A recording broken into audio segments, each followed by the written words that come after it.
No one cares about your product. Unless you're solving a problem for them, they don't care. Why do you think aviation is hard to build software for? In business aviation, it changes by the minute. First thing we see break is people. You can tell you how many passports I probably have had in a Google folder. You can lose everything. The AWS data center that's in the UAE, that got hit pretty severely. And a lot of people went down for a long time. And now all your data's off. If you know what your passwords are, you're done. We're holding some really, really critical information for these people. Holy shit, these guys really know everything about me. You're stupid to not do those things. Yeah. And they're easy. I thought everyone would love our product straight out of the gate. It's a no-brainer. Oh, maybe the software will save me, right? The destination is moving faster than we can get there. Yeah. Hey, should I buy new pieces of software? Whoa, this thing has changed the game for us. I'm still pumped on it.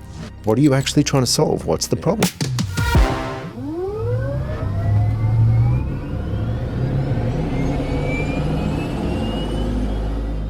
Hi, this is Dan Harris, and welcome to the Ironbird podcast. On today's podcast, we have Greg Jarrett. He's the CEO of Stack Aero. It is a business operation system. Greg has traversed both sides of the aviation space, being inside as a broker, and now he's on the other side as a tech provider. You've lived both sides of aviation operation and the product side. Why do you think aviation is hard to build software for? Yeah. It's everyone. We all hear it, but the real complexity is in the maturity of systems. So there's so many variables in aviation. It's like I like to say it's more complex than airlines, because airlines, they know what they're doing 12 months out. Yes, things change. They change all the time, but in business aviation, it changes by the minute. Yeah. And so you can't plan this stuff. You can plan it as best as you can, but we all know that things change at the last minute. And so baking all of that variance into a software platform is incredibly difficult. And every company does things a little bit differently, right? Yeah. Again, it's not like the airlines where everyone's doing something pretty similar. Yeah. How do you manage that as a systems provider? Yeah. It's we try and tailor. We try and bake in as much flexibility as we can into the system. Like we've lived this. Most of our people come from an aviation background, and it's true. Every customer does things a little bit differently.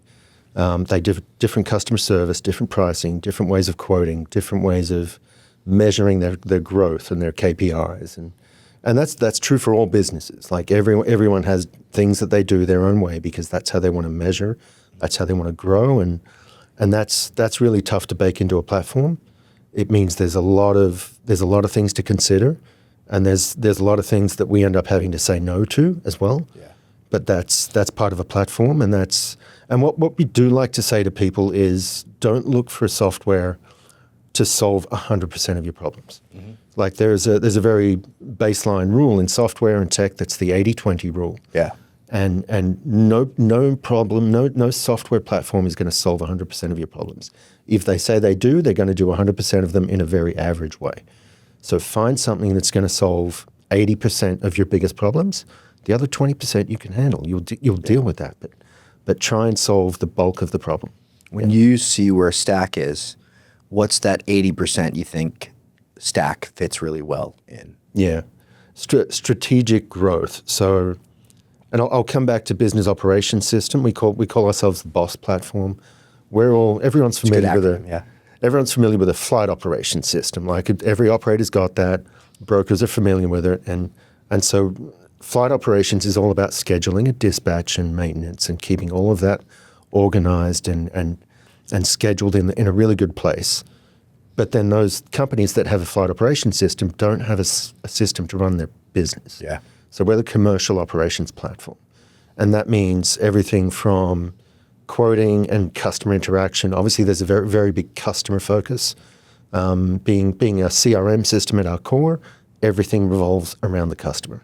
Yeah. And that's really one of the tenets that we built the platform on. It's like the customer comes first.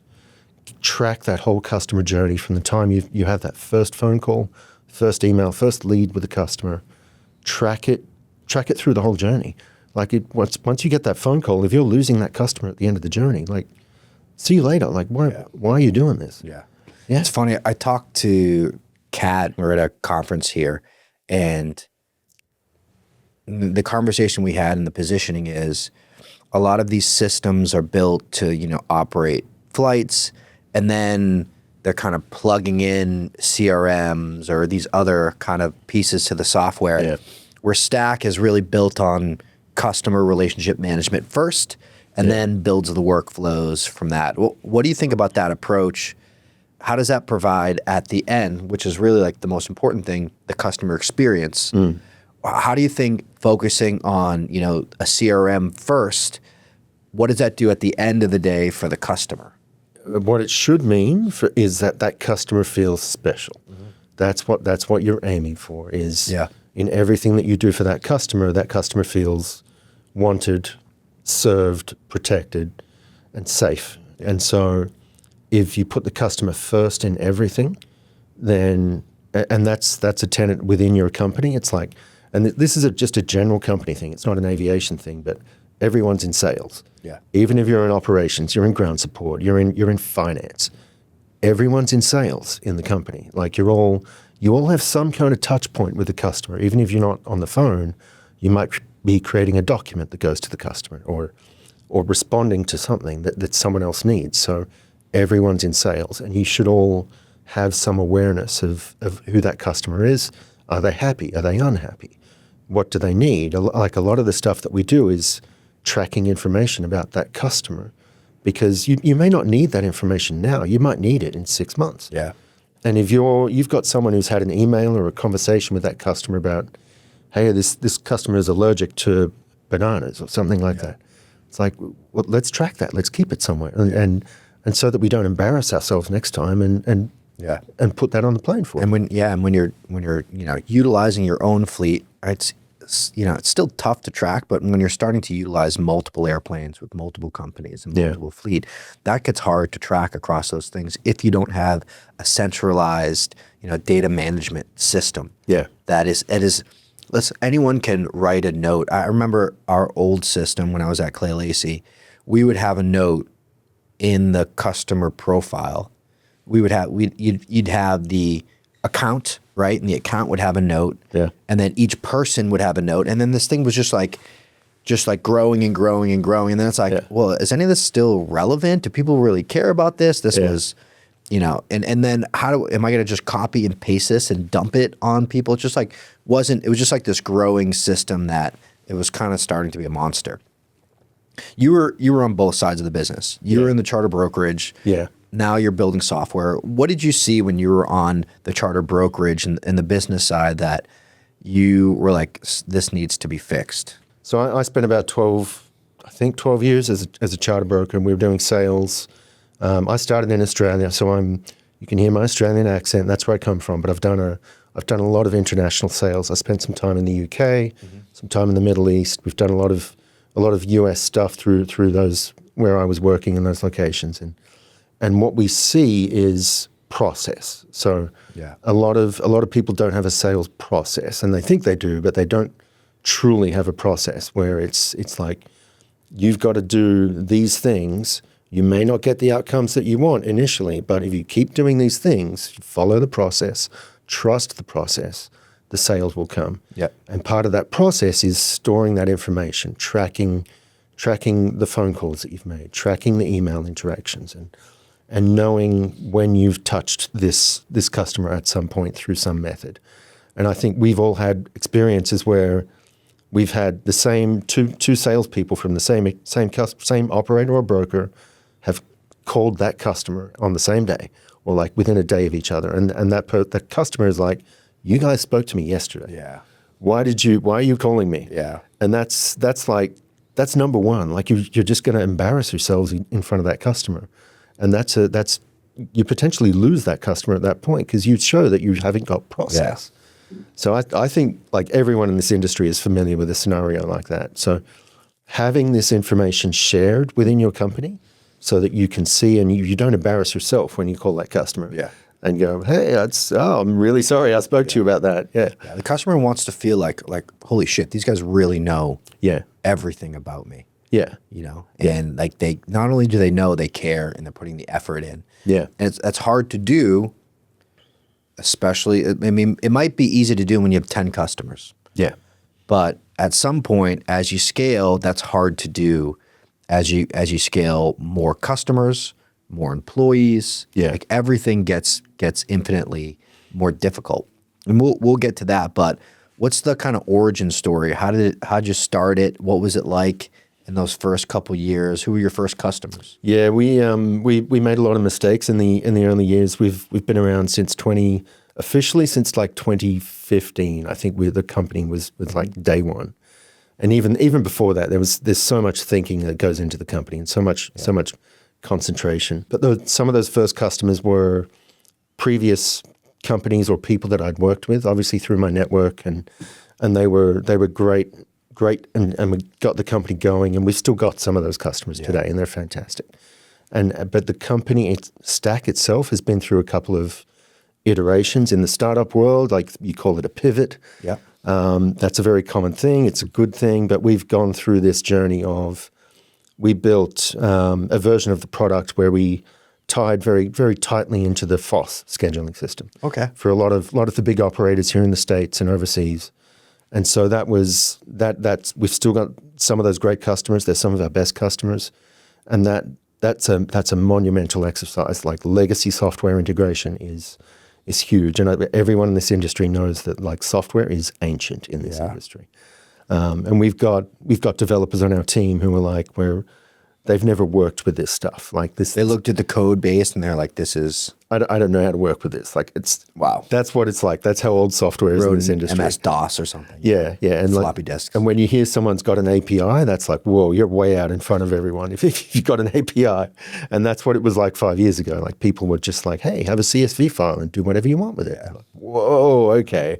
There's some red flags there. So we've been through some iterations. The company is now at a point where we're scaling ourselves. And so we actually had to rebuild the platform from the ground up to know that we could scale. We made a bunch of mistakes in that first version of the platform where in software development, you can usually fix most things. And it's called software engineering because it is tying thousands of things together to make them work in a cohesive way. But you can make fundamental mistakes that you can't fix at some point as well. Yeah. And so you can only Band-Aid code so much, right? You can only put so many patches on before it just becomes unmaintainable. Yeah. And so we hit a point where we had enough customers that we were growing the business, but it was slow, and we were just fixing stuff all the time. And so it's almost like when you get a car, the miles start to get up on the car, and you're like, all right, should I keep fixing this car, or should I go buy a new car? Yeah. Yeah, do I keep fixing it? Do I keep putting more stuff on, or do I just go out and invest in a new car? Yeah. And so this was actually COVID. Like COVID 2020 happened, and we were like, there's a bit of a downturn. No one wants to buy anything. No one's spending money. Yeah. Let's use this opportunity to rebuild the platform from the ground up. Let's just lock ourselves in a room for 6 months and start again. Took you 6 months to do it. Oh yeah. Whoa. Yeah, and that's sort of how. That's how much thought that we put into it. It was like we've got this version 1. It's great. It works, but there's some mistakes and there's some fundamental architecture things that we need to fix, and that has helped us to scale. So that's helped us to increase our customer base 5-fold since then, and that's the kind of growth that we've gone through. And there's like when you're building a business, there's strategic decisions that you make that are inflection points, and we've made a couple of those decisions along the way, and one of them was partnering with Salesforce as our core infrastructure. Was that always the case? Was it always Salesforce, or? It was, no. It was, I'll be honest here, I tried to build it myself the first time, just straight code. I was naive, I was young, I was like, sure, I can write some code, no problem. And then it just got to a point where there's a mantra in the startup world where it's like fail fast. Yeah. Like, do the things you're really good at. The things you're not good at, partner with someone, talk to someone, get the advice that you need. And so one of those pieces of advice was, we're trying to build something on top of a CRM system. Let's not rebuild the CRM stuff. Let's use the people who've done the best job of that, and then let's layer on the aviation stuff on top of that, because that's what we're good at. Yeah. So that's what we did. We partnered with Salesforce under the hood. And that to me, I tell a lot of people, that was one of the best decisions that we ever made. Yeah.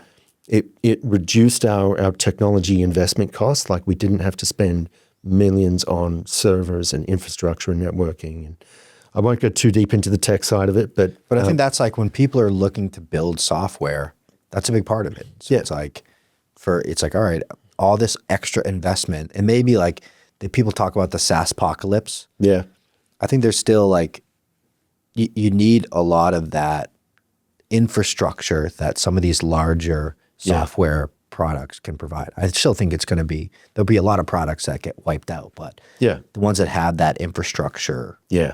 And one thing I don't think a lot of people talk about is security. Oh yeah, Like we're dealing with incredibly important people that, are traveling and right, security is and privacy are so important. yep, And even stuff I'm vibe coding. yep. I have to be careful about like what data it has access to, and like does anyone ever ask you? I mean, I'm assuming large corporate clients probably ask you about security. And Yep.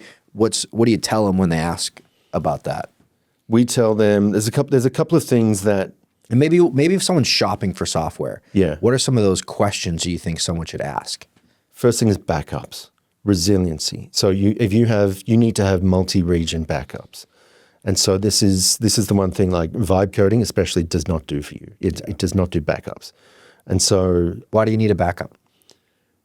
you're going to lose your data. You have to make the assumption that your system is going to be compromised at some point, or it's going to be corrupted, or it's going to go down. Yep. You have to have a backup. Like If it goes down, you may lose all that you data. can lose everything. Yeah. And so it's not optional. Like if you're thinking about software, backups is number one. Where is that happening? Understand what the locations for those backups are. And we've just seen this very recently with the events in the Middle East. So the AWS data center that's in the UAE, Yep. that got hit pretty severely. And a lot of people went down for a long time. It's pretty crazy that those are targets now. Well, that's core infrastructure. Like that is the target that people are going for. So if you have your software and your data stored in one region, forget about it. Like you risk your entire business like that. So backups is one, security, and this is not just our platform stuff. This is good. Yeah, for anyone shopping software, right? If you know what your passwords are, Yeah. you're done. Yeah. Some- I like to use LastPass as mine, but there's a LastPass. They're the same. There's one pass or something. Yeah. There's whatever it is, it doesn't matter. Even Google Chrome has its own password manager baked in, and use it. Like you should not know any of your passwords. I think last time I looked at my LastPass, I've got 200 things I log into at any given time throughout the course of a month. Yeah. And I don't know any of the passwords for them. And that's how it should be. Yeah. Yeah. And so Which is pretty crazy to think about. it's crazy. Yeah. Yeah. But it's actually made my life so much easier. Yeah. Because I don't have to think about that anymore. I just click the button, I go copy password and stick it in. Yeah. It's so easy. Put my finger on my Mac or face on my phone. Yeah. Yeah, set that stuff up. It's really basic. That's not work thing. That's a personal thing too. That's just your whole life. Single sign-on for companies is critical. And the reason why is as people move in and out of your company, you need to remove them in and out of systems at the Wait, same so time. the whole company can't share charter at aviationcompany.com? No, they can't. That's not good? They can't have that. No.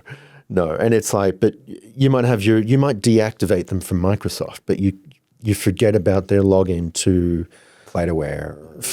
or accounting Evernote system. or whatever other system you're using. It's like you need to be using single sign-on because the moment that you deactivate whatever your core single sign-on is, the moment you deactivate that, they're locked out of everything else. Yeah. And so that's like password manager, single sign-on, and then there's a few other things you can do on top of that. But those are the two things that are probably going to set you up. They're going to solve 90-ish% of the risks that are out there in the cyber security world. And if there's anything you can do and you're like, I can solve 90% of my problems by doing these two things, like you're stupid to not do those things. Yeah. And they're easy. Yeah. I think a big question that comes up a lot now is I think people feel like they should be investing more in tech. Yeah. They think like, hey, I should have there's all these new pieces of software out and every time I go to schedulers and dispatchers conference, I'm seeing there's all these new providers and are they any good?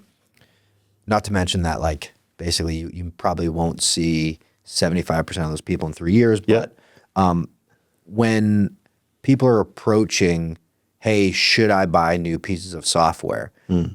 How do you advise people to, like, what approach would you tell a broker or an operator that's, thinking, hey, I need new software? What's like, how would you tell them to approach that problem? So number one is don't look at the software for what it does. Look at your own processes internally and do this as a team, like an executive team, and go to your people, go to your staff and say, what are the problems that we have? Don't even think about software yet. Just look internally and go, what are the top 3 things that are really a problem in this business? Everything else, forget about it. Focus on those 3 things and even 2 things. Just figure out what those are and then go, is software the right thing that's going to solve that problem? And then you start looking at providers, and that cuts out the noise of, okay, there's 15 different software companies at this exhibition. Go demo everyone and get lots of demos and you're like, it doesn't quite do, it doesn't solve this thing, it doesn't solve that thing. What are you actually trying to solve? What's the problem? Because if you're not solving a problem, you're just buying a piece of sexy software that's that looks good. It looks good and it feels good, but it's not solving a problem. And so that's one of the things that our software doesn't look good. It's not, and it will soon. We're working on that, but we know that it solves the problem. It solves that fundamental problem of data and reporting and giving you a place to keep all that information about your customer and your trips and your passengers.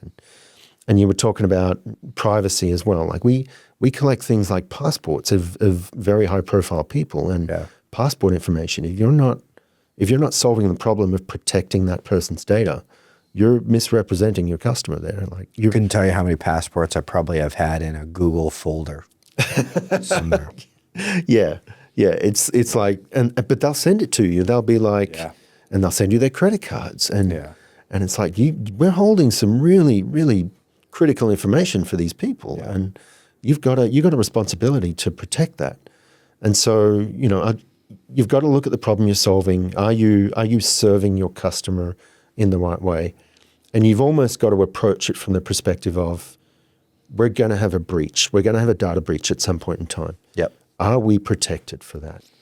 Like, just make that assumption now. It's not like, I hope that doesn't happen. Someone's going to click on a phishing email. And give up a password. It's going to happen. It's going to happen. So, and we see it a lot with invoices as well. Like there's a lot of fake invoices that go out because our industry has very, very high costs and high values going in those invoices. And I think we've all seen it where it's phishing invoices where it's different bank details. And so have some processes in place to verify that information. It's a really big important thing. What are some of the clear signs that you've seen that like their current setup or current system is kind of holding a company back? One of the red flags for us is lots of spreadsheets. Like, and spreadsheets are great. Like everyone knows how to use spreadsheets, and we all use them to different capacities. But if you've got people entering data into spreadsheets, and there's 2 levels to this problem. It's like, number one, those people shouldn't be doing data entry. Like your people are probably smarter than the data entry exercise that they're doing. So you're not giving those people a rewarding, fulfilling task in their day. And so, but then you've got this leads into reporting. So often you might wait for the end of the month to get your reports because everyone's got to put their data into the spreadsheet. And then at the end of the month, you get this report and it's old. And it's already a month out of date for what you're doing. And how do you, as a business, how do you make decisions based on stale information? And so that's like when we're talking sales with a customer and we're saying, are we right for you? Are you right for us? We say to them, what are the spreadsheets that you're using? And how else can you track that data? And if we can't solve that problem for you, how else can that problem be solved? And you'd be surprised. I mean, you probably talk to a lot of people that are still in spreadsheets. Oh yeah. It's insane. Yeah. I'd say 90% of the industry is still using spreadsheets in some way. And that's okay for certain things, but take a look at it and go, is that something that we can automate? Like if we have the data here, we have the data in our flight operations system, or we have the data in our marketing system, or we have the data in Stack. How can we automate that in a certain way? And so again, 80-20 rule, don't look to get rid of all your spreadsheets. Take a look at 2 or 3 of them and how are we going to produce those in a different way. And the data duplication is a big thing. And that's the thing I even look at in our business. That was a big push for us this year. Yeah. Where are we manually duplicating any piece of data? It's like we get a contract or an invoice number, an invoice amount, and if it's not automatically pulling from one system, pushing to the next, if we're manually inputting it into QuickBooks and then into a spreadsheet, like that data, one, it's work that you don't need to do. But the big one is mistakes. Yeah. It's so easy just to mistype something and now all your data's off and now it's like, this doesn't make a ton of sense. And then even like you may pay people wrong. It's like, there's so many downstream of data duplication, manual data duplication that, automating these systems kind of really help. Yeah. Another kind of thing that we talked about is scale. When you've seen companies probably start to talk to you, they're getting to a point where it's like, all right, either they're scaling or they're thinking about scaling. For the companies that have already scaled and are probably kind of busting at the seams from with their current systems or processes, what are the things you start to see kind of break first, or the complaints you see first that they're scaling too much with their current systems? First thing we see break is people. Yeah. So you're asking your people, and we see companies that come to us usually want to scale at the point that they're about five people or more, or they could be 50 or 100 people, but 5 seems to be the inflection point where they're like, okay, we can't do this on our phones and Outlook anymore. Like, we've moved beyond that. We can't do a group chat and like a shared email. Yeah, so you're trying to collaborate on this information, and so then you start looking at process, and that leads into that first step of scale, and then but you've got levels of that. So what we're seeing with a lot of our customers is 5 people is that kind of first inflection point. 20 to 50 people is that next inflection point where the set of problems or the set of challenges that you have at each of these stages is different for a business. So, and then you work up to 50 to 100 and 100 plus. And at each stage, the problems that a business has is different.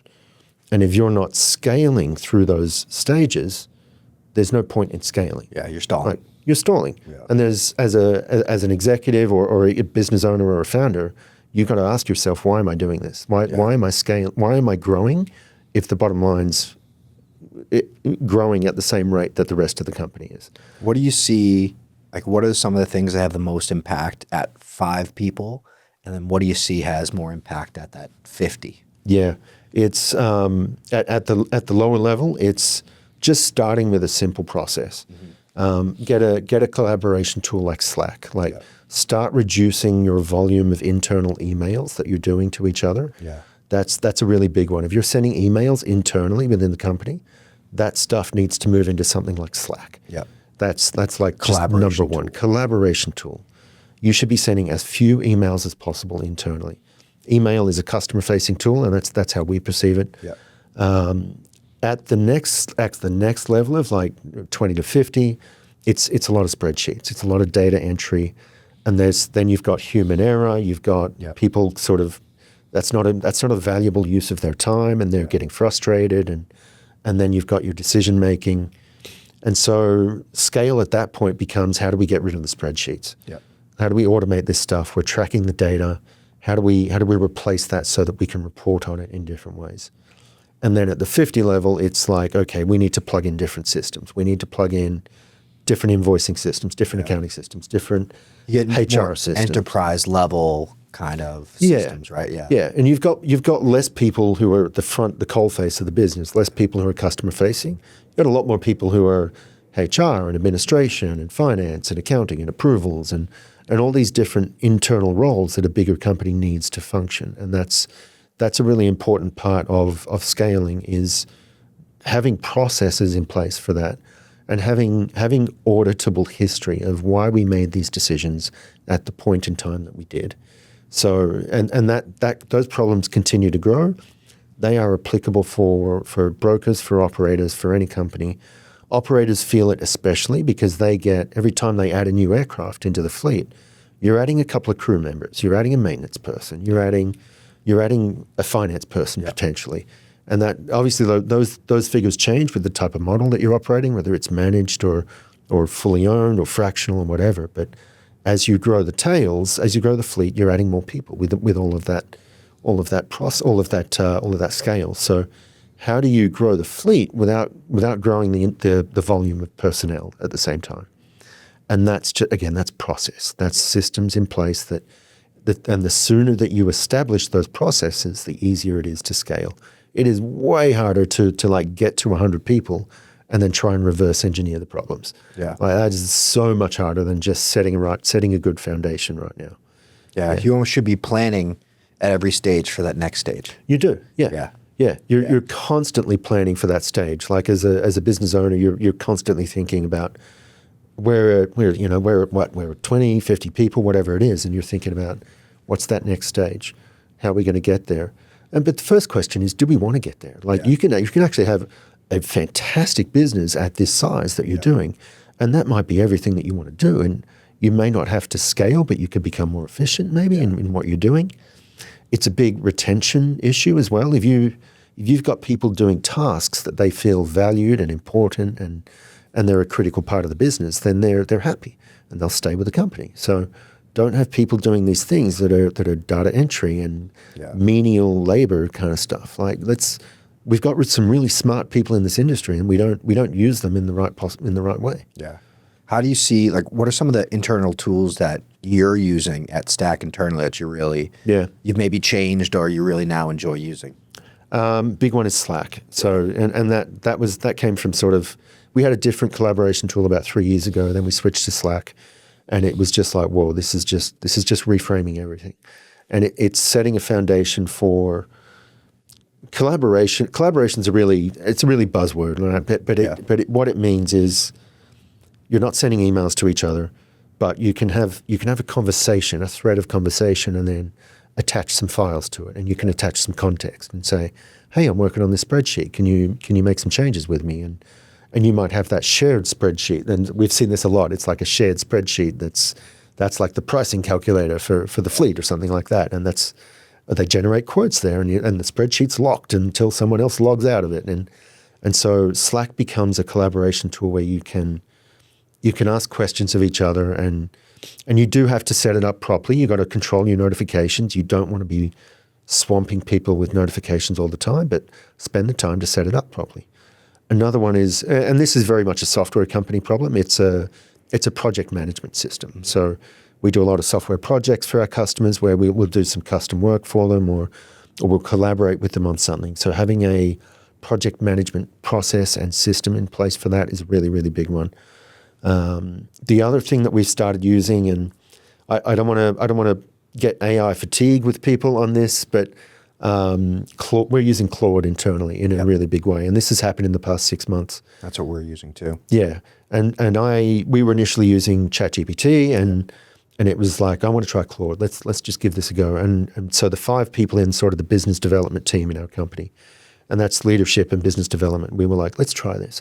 And my initial sort of projection was that, and this is just a numbers thing, it's like you might get, in any software adoption thing, you get some people who are just resistant to it. Yeah. And my expectation was that 3 out of 5 people would use it like every day and be like, this is amazing. And then 2 people are just like, I can't use this, I'm too busy. Yeah. 5 out of 5 used it straight away. Like, and it took about a month, and we were like, whoa, this thing has changed the game for us. Yeah. So that was Claude. That's an AI tool. What are the biggest things that you guys are using with Claude that you think of?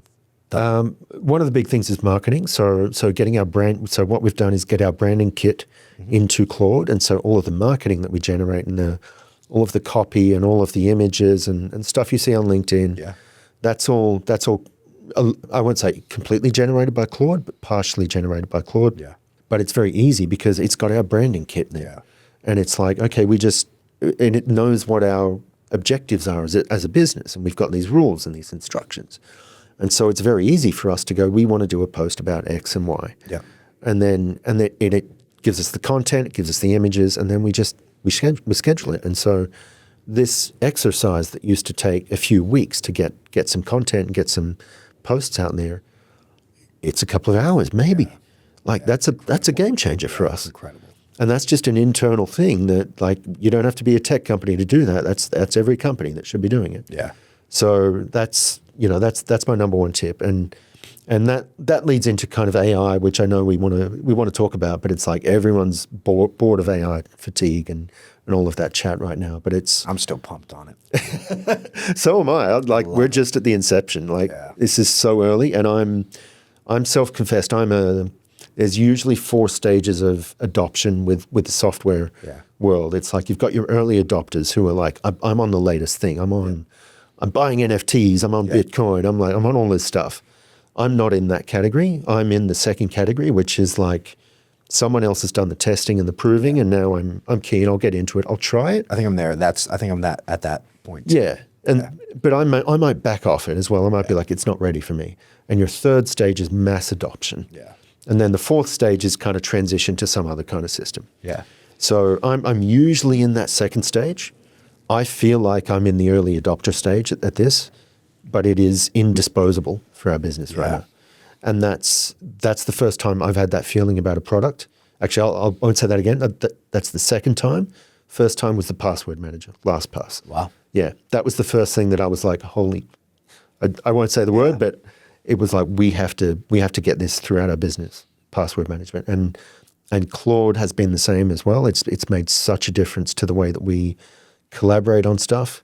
The other thing it's done is prototyping. So from a product development perspective, it's allowed us to prototype things, put it in front of customers, get feedback much sooner. Because product development, usually that was like, we'll do some wireframes, we'll throw it at the developers, develop a prototype, put it in front of the customer, get some feedback, and repeat that cycle for a few months. Now you don't even need the developer team. You can basically prototype it, throw it at someone, say, "Hey, how's this look?" Yeah. And they can play around with it. They can give you feedback. You barely need to wireframe anything anymore. You don't, and that can be in a day. You can have that cycle happen. So the acceleration of that life cycle for us has been, we're just at the beginning of that. And there's a lot of FOMO, I think. Like, you hear a lot of noise about AI, and a lot of people will not have done anything about it at this point. And that's okay. I want to make that clear as well. Like, don't have the FOMO.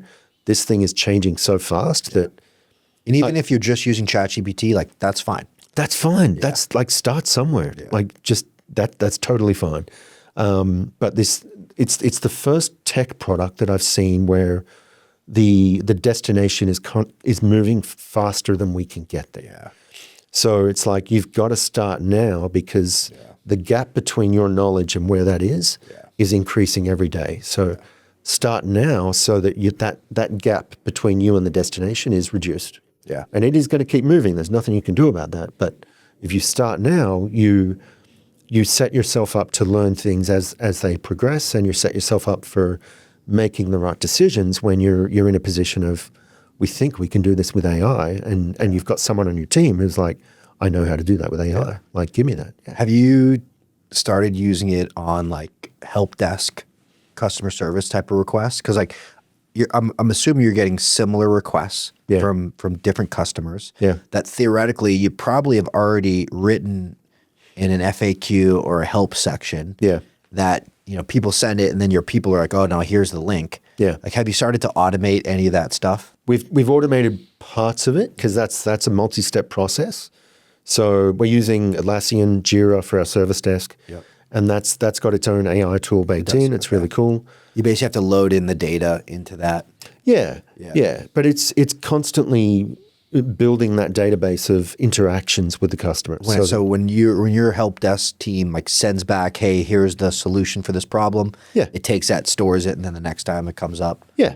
And it's easier for either an automated response to the customer the next time, or for someone to go, how did we solve this problem for the customer the last time? Yeah. And it might be a slightly different solution this time, but we change it a little bit. I think we'll start with the software side, but then we can go with actually the business side. But customer service on the software side seems to be kind of lacking. Yep. It quite often it's hard to get someone, it's hard to get people to solve the problems. And on a software side, like on the aviation side, you're talking to customer service focused people. Yeah. On the software side, you're talking to software people. That customer service may not be. They're two different species. Those people. Yeah. Yes. So how do you manage at Stack kind of a customer focused or customer service, ecosystem or? Yeah, we a lot of our people don't come from an aviation background. So the customer service people, they come from a Salesforce background usually. Yeah. So, and a lot of those people have a customer experience of some sort, a customer experience background. So they get it. They're still tech people, but they can cross that bridge between understanding a tech product and having a conversation with a customer. And so that's what we look for in people. Like they're two different profiles of people. I think we're in a very fortunate position where we've got a very good resource of an underlying platform that's got millions of people around it, where we can find the right people they've got a bit of tech knowledge, but they've got a bit of customer conversation knowledge as well.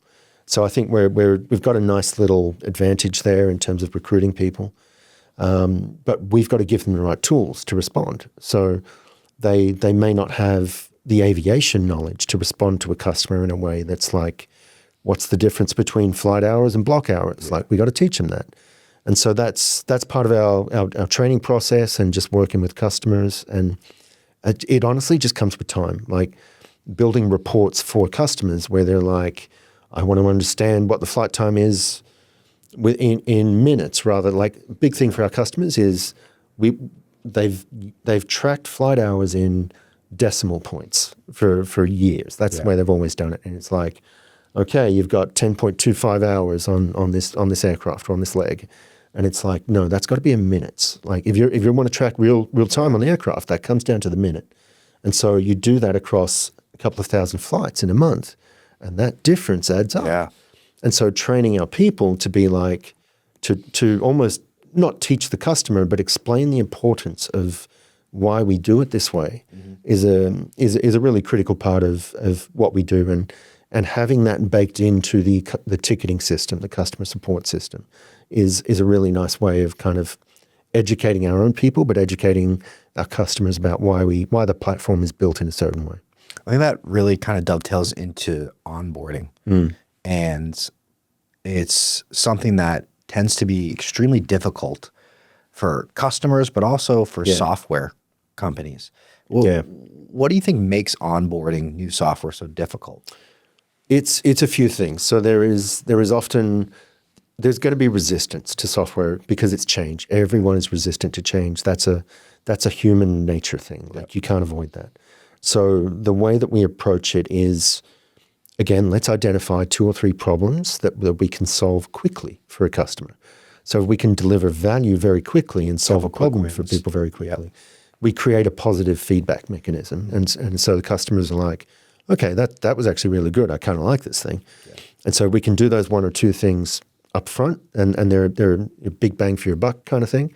Then we can start solving some of the other things where people are a bit more resistant, but they're more open to it because they've seen the benefits already. So in any software system, try and show your people the benefits up front very quickly. It's a carrot and a stick approach. You've got to have a bit of a carrot, and you've got to have a bit of a stick as well. You've got to have executive sponsorship. If the leadership of the company is not on board with this, or if they're silent on it, if they're not in the room to make these decisions, we know that that's a red flag for us, that this probably is not going to be a good onboarding experience for the customer and for us. So get people engaged at both levels of the company.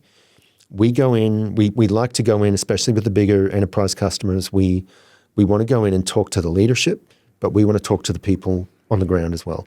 And I want to talk to them without the leadership present, because leadership can often think what the problem is, but then you've got the people at the coalface who have a completely different day-to-day problem. And that's just a company thing. Like that's not a bad process. It's not a bad design.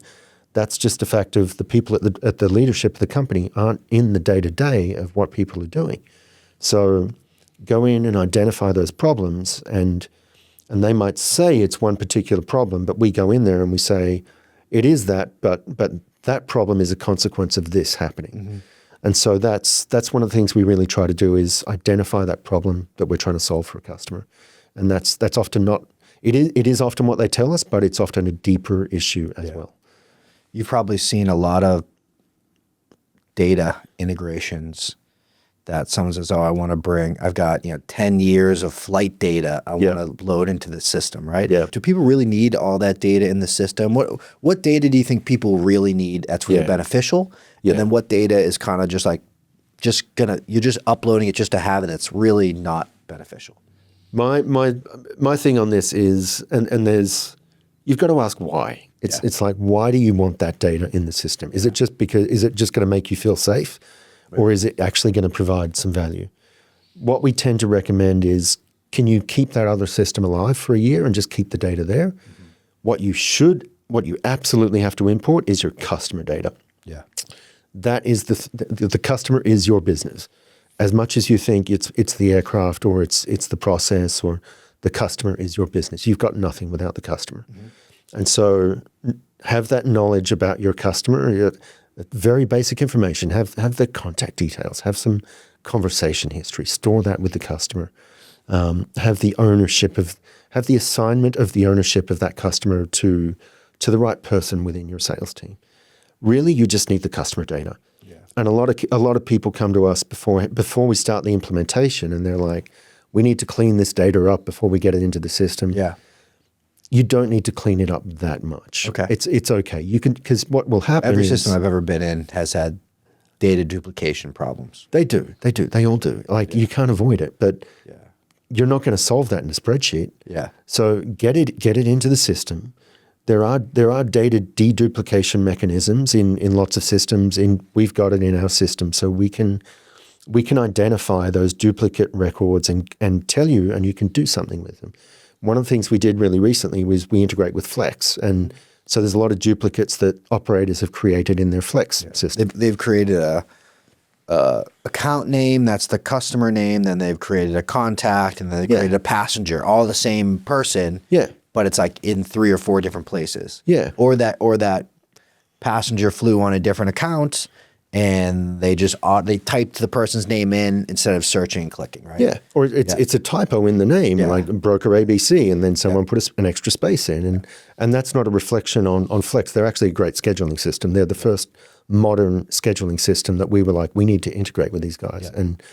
And so what we did is we pull in all of the data, and there's lots of duplicates, and then in Stack you can merge those account records, and it will go back through the trip history, and it will reallocate all the trips to the remaining account record. Yeah. So you might have 3 different versions of that broker account record, and you can unify them into a single account record, and you've got a true picture of that history.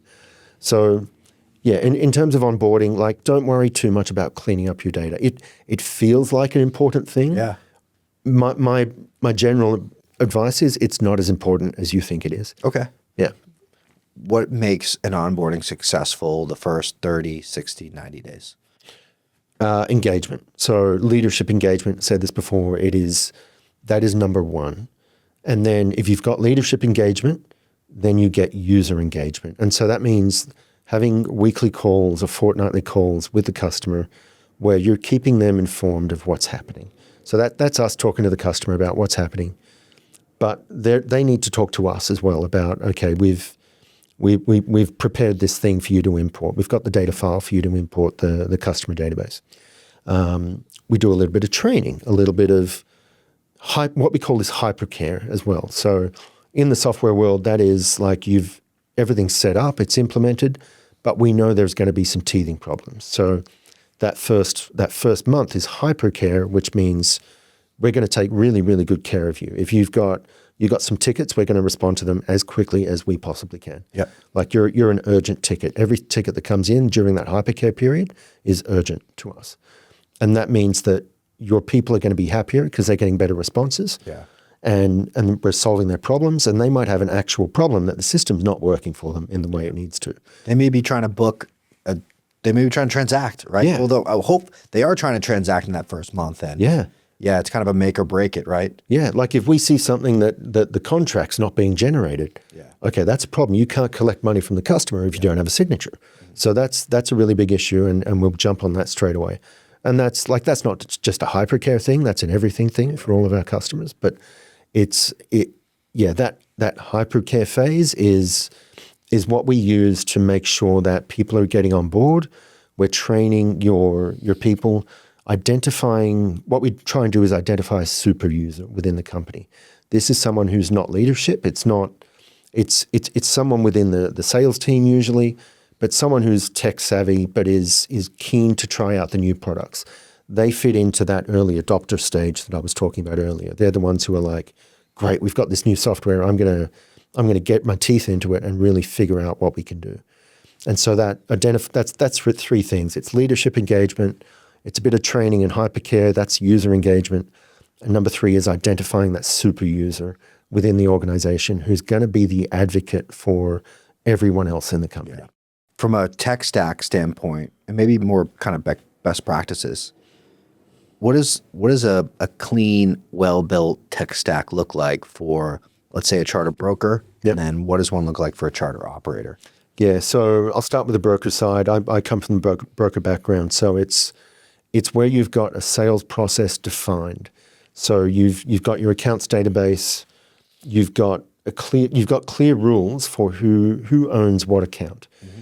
And so those rules can be anything from individuals who own a particular account to a couple of people own an account to you've just got everyone shares every account and the responsibility is on the sales team.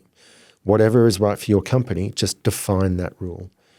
So that's really the first thing we want to try and do is have that rule of account ownership defined.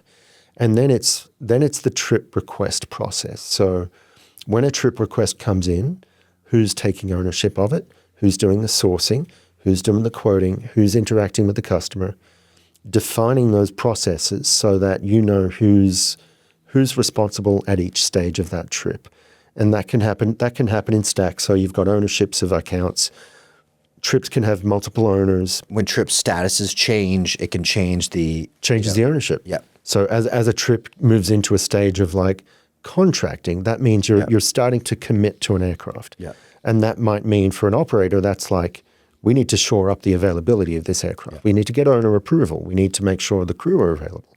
And so that's defining that process within the company allows us to define it within the system for them. Mm-hmm. And so again, ownership, responsibility, delegation, notifications about, hey, this trip has moved into this particular state. The contract is signed. We need to generate an invoice for the customer. Yeah. It's got to go to finance. So, all of those processes, some of them automated, some of them manual, but you've got to have those clearly defined and everyone knows about them in the system. Mm-hmm. And so what we see a lot is responsibility will change from the owner of the account record, or the customer record, owner of the trip record. They may be the same person in a lot of companies, to the finance person who's generating the invoice, through to the ops person who's scheduling the FBO, who's ordering the catering, who's organizing ground transport. Like you've got these teams of people who are trying to fulfill all the things that happen with this trip. And so tracking all of that, we do a lot of checklists in the system. So one of the really nice things is you can have a checklist for a particular customer. So you know that this customer has some allergies, or they need to have this particular food on board, or having those checklists predefined so that your ops people can work through that and go, okay, that's this customer. Yep. I need to order the sushi from whatever restaurant for this. You can customize those process or checklist on a customer by customer level, or can you customize it by airport, or like how many things can you customize those checklists? Yeah. How many properties can you build customization off of? It's pretty flexible. So one of the really nice ones is by customer. So and that's like you've got customers with certain things that they need when they travel. We all know about that. So when that customer books, that automatically trickles into the trip, and it's like, we've got to get that. You can have them on an airport as well. So you can have things on an airport that you're like we need to DCA, right? Here's like their DCA rules or. Yeah. We need to, a really good one for my region is Queenstown in New Zealand. Like you've got to have special permits to fly in there, special training for the crew. So make sure that if you're a broker or an operator that you've cross-checked that with the crew. Even like Aspen. Yeah. You may look at like, all right, here's like, oh, it's Aspen. We may look at departure times, weather. There may be some extra things that you may want to run through Aspen. Yeah. One thing I've always struggled with in building and managing systems is like that task overload. Yeah. You can so quickly, like if people aren't keeping up with tasks, they can quickly get buried. And now all of a sudden the task management, you've lost it. Yep. How do people balance that the right way? That comes down to the checklists. But one thing we're seeing a lot is as they get more and more trips, and those trips are booking, some are booking 24 hours before departure. And you've got some other trips that are 6 weeks out or 6 months out. How do you prioritize which tasks you're going to do? Because you might have a list of 250 tasks that you need to do for all these trips. Yeah. How do you prioritize which ones are most important? And so that's something we're working on at the moment. It's a trip by trip basis, but what you really need there is tasks are prioritized based on a score. Yeah. Like you've got to apply a scoring algorithm to this task and give it a priority. And that tells people, okay, focus on this. Yeah. Or you know that you need to get permits for Japan 3 days in advance minimum. And so you need to start doing that task 5 days in advance. Yeah. And so that's the kind of intelligence that you want to build into a system and have those processes defined. And each operator, each broker will have their operating region, the places they're good at operating in. So, focus on what, again, 80-20 rule, I come back to it. Yeah. It's like identify what the majority of those things are and the intrinsic knowledge that you have, the knowledge of people in the organization, that will take care of the other 20%. And that frees up their brain capacity to do that 20%. Yeah, the creative thinking type of kind of stuff. They're not spending their time on the menial tasks that they're like, oh, I forgot to do the catering for that flight. Yeah, it's like let the systems build the simple tasks. Let the people do the creative thinking tasks that add a ton of value. Yeah. And that's a big AI thing too. It's like, let the people do the creative thinking. Yeah. As you were building Stack, what are some of the mistakes that kind of you made building a business? Yeah, it was, there's been a few. It's, in building any sort of business, like founders and business owners will know this, it's architectural mistakes that we made in the first version of the product. Like that's an easy one. I think and this is very easy to reflect on as, we're 12, 13 years into this journey as a company. And this, some people may not say this is a mistake, but it was just the way that we did it. And very early on, we had no money. So I was like, okay, well, I'll go and build it myself. And bootstrap things. I know what that's like. Yeah. Yeah, and it's like, okay, well, you can, and the startup path is there's two ways of do that. You go and raise a bunch of money, or you do it yourself. And I was like, I'm going to do it myself. And naive, young, like didn't know what I was doing. Would you have raised money if you were to go back? I think if we had raised that money at that time, we would have spent it and been no further down the track or we would have been a year ahead of where we actually were. Yeah. Like we would have spent that money very quickly. But we would have learned the same mistakes. Yes, we would have learned them quicker, but I think by a lot less equity. A lot less equity. We would have had to compromise on that. And so, one of the things I'm really happy about is we've been able to preserve the equity in the company by making that mistake, and that's a really big thing. So yes, mistake, but in hindsight, it's actually a really wonderful thing. What were some of the assumptions that early on you thought like, oh, this is what's going to be right that were like wrong? I thought everyone would love our product straight out of the gate. I was like, yeah, everyone needs this. Like everyone's a no-brainer. Yeah. It's a no-brainer. And this is what you learn in startup land. Like no one cares about your product. Yeah. They don't care that you've built a fancy new system to do stuff. Like unless you're solving a problem for them, they don't care. Yeah. And so that's the other mistake is you assume that people are going to love your product straight out of the gate. And I come from a sales background as well, so it's But enterprise sales, software sales, is very different from charter sales as well. It's much more of a consulting approach where it's a back and forth, and it's like, let me understand your business and what's the problem that I'm solving for you. And so understanding how software gets sold and that life cycle of a software sale can be anywhere from 2 weeks to 2 years. Yeah. And so understanding that you've got to keep building, you've got to keep iterating through that 2-year period for some of those bigger customers while you're still solving a problem for them. Yeah.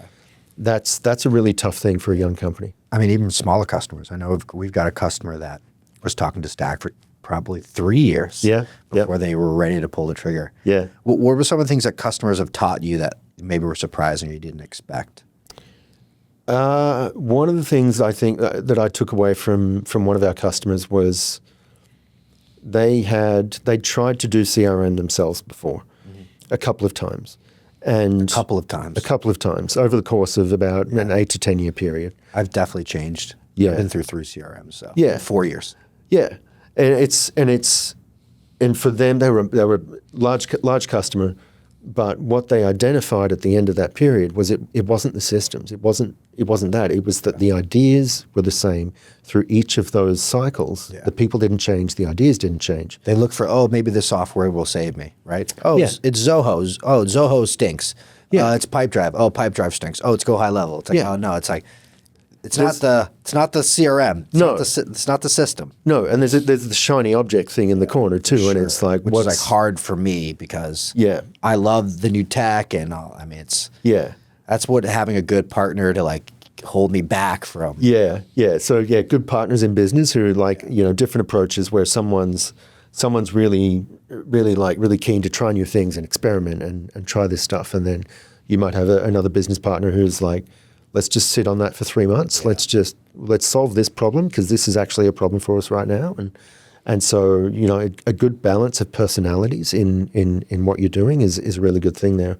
But definitely stay away from the shiny object scenario.